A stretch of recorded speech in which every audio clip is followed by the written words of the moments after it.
میرے آقا کی حدیث ہے، سرکار فرماتے ہیں جب قیامت کا دن ہوگا نا، قیامت کے دن سارے لوگ جمع ہو کر آئیں گے حضرت آدم کے پاس۔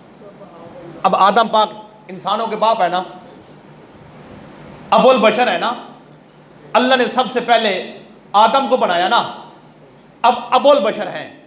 حضور فرماتے ہیں قیامت کے دن جب سارے لوگ غوث، کتب، ابدال، نیک، گناہگار، فاسق، فاجر، سارے لوگ قیامت کے دن جب سارے جمع ہو کر آئیں گے نا حضرت آدم کے پاس، سارے آ کر عرض کریں گے اے ابو البشر آدم پاک صاحب، ہم آپ کی اولاد ہیں، تو آپ کرم کریں، ہماری شفاعت کریں، اللہ ہمیں جنت عطا فرمائے۔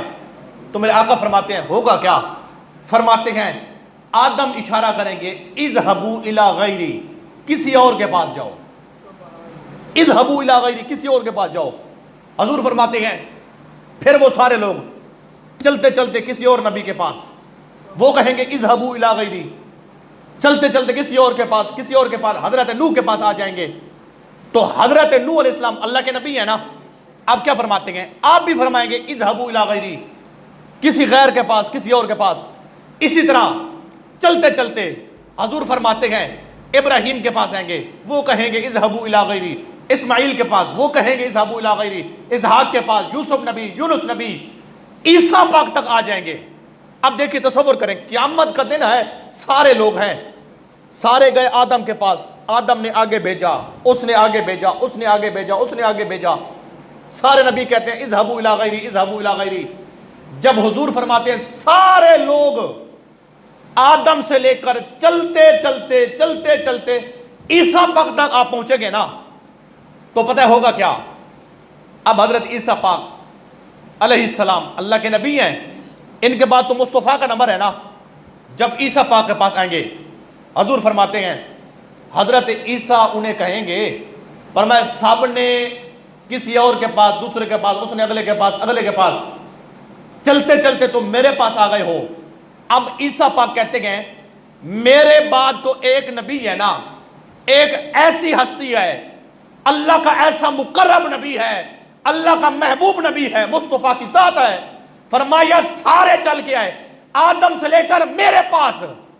فرمایا تب اب میں تمہیں اس ہستی کے پاس بھیجتا ہوں جو تمہیں کسی اور کے پاس نہیں بھیجیں گے، جو اللہ کی بارگاہ میں تمہاری شفاعت بھی کریں گے، رب تعالیٰ ان کی شفاعت کو قبول بھی فرمائے گا، تمہارے گناہ بھی معاف ہوں گے، اللہ تمہیں جنت بھی عطا فرما دے گا، اللہ تمہیں جنت بھی عطا فرما دے گا۔